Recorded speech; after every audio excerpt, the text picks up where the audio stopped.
O cérebro, acho que é uma das coisas mais fascinantes e, ao mesmo tempo, misteriosas que existem, né? Essa massa de bilhões de neurônios, trilhões de conexões, como ela cria tudo que a gente é. Exatamente. É a grande questão. E a gente vive uma época incrível para a neurociência, sabe? As tecnologias de hoje permitem um olhar, nossa, muito mais profundo do que jamais imaginamos. Sim, e é sobre isso que a gente vai conversar hoje. Sobre umas descobertas bem recentes, algumas até meio surpreendentes no mapeamento do cérebro. A ideia é dar uma olhada nesses avanços, desde uns mapas super detalhados de cérebros de insetos, até como o cérebro de mamíferos reage a tarefas do dia a dia. E o mais interessante é que cada nova resposta parece trazer mais perguntas, né? A complexidade só aumenta. Mas é assim que a ciência avança. Com certeza. Então, vamos começar por um trabalho que, apesar de ser num cérebro minúsculo, é gigantesco no detalhe. O mapeamento completo das conexões no cérebro da mosca das frutas. Falaram em 25 mil neurônios e 20 milhões de sinapses mapeadas. É um número impressionante, sem dúvida. Um marco. E só para a gente ter uma ideia da escala, o nosso cérebro humano tem os 86 bilhões de neurônios. Bilhões. Nossa. Então, mapear os 25 mil da mosca, que tem um cérebro do tamanho de uma sementinha de papoula, já foi um esforço, assim, monumental. E que esforço. Li que levou mais de uma década, né? E só para revisar os detalhes de tipo 1/3 desse cérebrozinho foram 2 anos. Imagina fazer isso num cérebro humano. O desafio é enorme, a técnica em si já é uma coisa de louco. Pensa, eles fatiaram o cérebro em lâminas finíssimas, tipo 20 microns, mais fino que um fio de cabelo. Uau! Aí, imagem de cada fatia com um microscópio eletrônico de altíssima resolução. Isso gerou, acho que uns 50 trilhões de pixels 3D de dados. 50 trilhões de pixels. Para uma semente de papoula? Como é que transformam essa montanha de dados num mapa de conexões que faz sentido? Ah, aí entra a mágica, né? Uma combinação de algoritmos super avançados com um poder computacional absurdo. O software basicamente rastreia o caminho de cada neurônio através das fatias e identifica cada sinapse, cada ponto de conexão. Entendi. É o que a gente chama de conectomia. É como ter a planta baixa completa da cidade neural da mosca. Os neurônios seriam as ruas e as sinapses os cruzamentos onde a informação passa. Uma planta baixa neural. Gostei da analogia.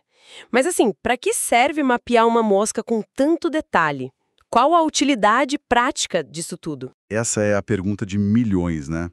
O potencial é gigantesco. Se a gente entende como os circuitos da mosca geram comportamento, mesmo os mais simples, isso pode dar pistas sobre os princípios básicos que valem para cérebros mais complexos, como o nosso. Tipo, princípios universais de funcionamento. Exato. Se a gente entende a fiação e como ela pode dar problema, talvez a gente entenda melhor doenças humanas onde essa fiação falha, sabe? Como Alzheimer, esquizofrenia. Isso pode nos aproximar de pensar em novos tratamentos focados nesses circuitos. Faz sentido olhar para a base para entender o complexo. Mas imagino que tenha gente que critique essa abordagem, não? Tipo, será que só o mapa estático adianta? Sim, sim, existe um debate. Alguns pesquisadores argumentam que só o mapa das conexões, a conectomia, talvez não seja o suficiente, que o cérebro é dinâmico, né? E questionam se o dinheiro não seria melhor gasto olhando o cérebro em ação. Mas para muitos outros, ter essa planta baixa detalhada é fundamental. É o alicerce. O fascinante é justamente isso. A chance de começar a decifrar os bloquinhos básicos do pensamento e do comportamento. É um passo necessário. Certo. Saindo da mosca e indo para algo mais próximo da gente, teve também aquele mapeamento de um pedacinho do córtex humano, né? Uma parceria de Harvard com o Google. Isso. Foi um trabalho importantíssimo também. Eles criaram o que chamaram de maior banco de dados da estrutura do cérebro humano naquela resolução específica. Claro, não é o cérebro todo, é um fragmento minúsculo. Quão minúsculo? 1 milímetro cúbico do córtex temporal. Veio de uma paciente que passou por cirurgia de epilepsia. Era uma parte saudável que precisou ser removida para acessar a área doente. 1 milímetro cúbico. Parece nada, mas a complexidade ali dentro deve ser absurda. Totalmente. Nesse pedacinho, eles mapearam umas 57 mil células e, pasme, 150 milhões de sinapses. 150 milhões num milímetro cúbico? É uma densidade incrível. E para processar tudo isso, para reconstruir em 3D a partir das imagens do microscópio, gerou 1,4 milhão de gigabytes de dados. 1.400.000 gigas? Caramba! É o equivalente a centenas de HDs de computador. Por isso a parceria com o Google foi crucial. Eles trouxeram a expertise em inteligência artificial para lidar com essa avalanche de dados visuais. Imagino. E o que esse mergulho nesse fragmento revelou? Alguma surpresa? Olha, algumas coisas bem interessantes. Primeiro, confirmou essa densidade maluca de conexões. Viram que um único neurônio pode receber sinais, pelos axônios, de mais de 5.000 outras células. É uma teia extremamente complexa. 5.000 conexões para uma célula só? Pois é, mas talvez o achado mais curioso, e ainda sem explicação, foi uma estrutura diferente. Eles encontraram axônios, que são as fibras que levam o sinal para longe da célula, com um formato bem estranho, meio espiralado. Como um saca-rolhas? Axônios em saca-rolhas, como assim? Exato. Eram poucos no conjunto de dados, mas estavam lá. Alguns pareciam até se enrolar em volta de outras células. E a pergunta que fica é: para quê?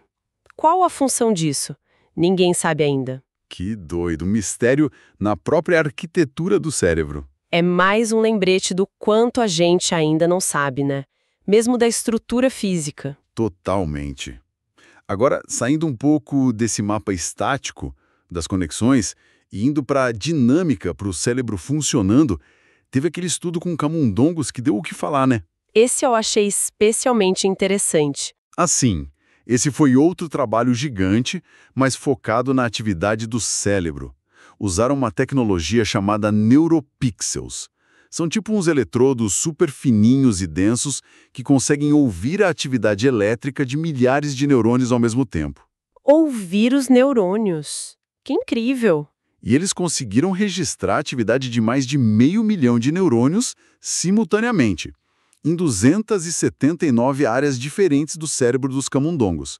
Cobriram uns 95% do órgão. É o maior mapa de atividade elétrica já feito num mamífero. 500 mil de neurônios ao mesmo tempo? E o que os ratinhos faziam? Alguma tarefa super complicada? Que nada. Era uma tarefa até simples. Eles aprendiam a girar uma rodinha para ganhar uma recompensa, tipo uma gota de água com açúcar. A lógica seria esperar que áreas específicas acendessem, né? Motoras, de decisão, de recompensa. E foi só isso que aconteceu? Bom, essas áreas realmente ficaram ativas. Mas a grande surpresa, a reviravolta, foi que na hora da decisão, e principalmente na hora de receber a recompensa, a coisa não ficou restrita a essas áreas. A atividade neural tipo explodiu, se espalhou por quase o cérebro inteiro. O cérebro inteiro? Para gerar uma rodinha? Quase isso. Um dos pesquisadores usou uma imagem ótima. Disse que a recompensa iluminou o cérebro como uma árvore de Natal. Como uma árvore de Natal? Uau! Então isso meio que derruba aquela ideia de que o cérebro é todo dividido em caixinhas, cada uma com sua função super específica. Exatamente. É uma mudança de paradigma que esse estudo sugere. Se a gente junta as peças, os dados indicam que mesmo um comportamento simples, como decidir ir atrás de uma recompensa, é resultado da integração de muitos sistemas cerebrais trabalhando juntos, de forma muito mais distribuída do que a gente pensava. Não são só circuitos isolados, é a orquestra toda tocando junta. Perfeito. É uma orquestra neural completa. E outra coisa fundamental que eles viram foi o papel das expectativas. Expectativas, como assim? Observaram que as crenças do animal, o que ele esperava que fosse acontecer na tarefa, influenciavam muito a atividade neural que vinha depois. E isso acontecia até em áreas que a gente pensava serem só de processamento sensorial básico, como o tálamo. Quer dizer que o cérebro acha que vai acontecer, muda como ele processa o que realmente acontece. Basicamente isso. O cérebro não é só um receptor passivo de informação. Ele está o tempo todo prevendo, antecipando, e isso molda ativamente a percepção. Incrível! Então vamos tentar juntar tudo isso. A gente tem mapas estruturais super detalhados da mosca, do córtex humano, mostrando a complexidade da fiação e até estruturas novas, como esses axônios em espiral. E, ao mesmo tempo, a gente vê que a atividade cerebral, mesmo para coisas simples, é super distribuída, quase global, e ainda por cima influenciada pelo estado interno, pelas expectativas. O que a gente tira disso tudo? Olha, acho que a principal lição é que a gente está sendo forçado a repensar como a mente funciona, como ela emerge do cérebro. A ideia de que as funções cognitivas, percepção, decisão, talvez até a consciência, são processos distribuídos, integrados por redes enormes, ganha muita força. O foco muda do onde para o como, né? Como a rede toda interage. Exatamente. Não é só achar o endereço da função, mas entender a dinâmica da rede toda para produzir aquela função. E como isso muda a forma como a gente pensa em doenças neurológicas ou psiquiátricas. Abre caminhos bem interessantes para pesquisa e, quem sabe, para tratamentos. Pensa em condições como esquizofrenia ou autismo. Existem teorias fortes de que, na raiz, pode haver problemas em como o cérebro integra o que vem de fora dos sentidos com os modelos internos, as expectativas, para formar uma percepção estável ou guiar o comportamento. E entender como isso funciona no cérebro saudável, como nos camundongos, ajuda a ver onde pode estar o problema nessas condições. Precisamente. Mesmo que a gente não possa usar técnicas invasivas como os neuropixels em humanos, por razões éticas óbvias, Claro. os modelos animais nos dão princípios gerais. Mostram como a organização e o funcionamento neural podem acontecer. Isso permite formular hipóteses muito mais focadas para testar em humanos com técnicas não invasivas, tipo ressonância magnética funcional, EEG. Entendi. E conecta de volta com a mosca, né?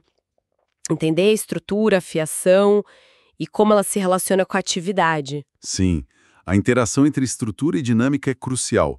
Se a gente descobre como essa relação muda em doenças como Alzheimer, talvez por perda de conexões, ou por padrões de atividade global que ficam desincronizados, aí sim a gente pode começar a pensar em terapias mais direcionadas. Talvez para restaurar não só a química, mas a própria dinâmica da rede cerebral. Muito promissor. Bom, então, resumindo os pontos principais que a gente viu. A complexidade absurda revelada no mapa da mosca, que ajuda a entender os circuitos básicos, os axônios misteriosos em espiral no córtex humano, mostrando que até a arquitetura ainda tem segredos, e a surpresa da atividade cerebral super distribuída nos camundongos para tarefas simples, sugerindo que nossas funções mentais são muito mais integradas do que a gente pensava. Isso. E o ponto para levar para casa é que, apesar desses avanços incríveis, cada descoberta parece abrir ainda mais perguntas, né? O cérebro se mostra cada vez mais complexo. Estamos explorando intensamente, mas, sinceramente, ainda estamos só arranhando a superfície. Com certeza. É fascinante e humilhante ao mesmo tempo.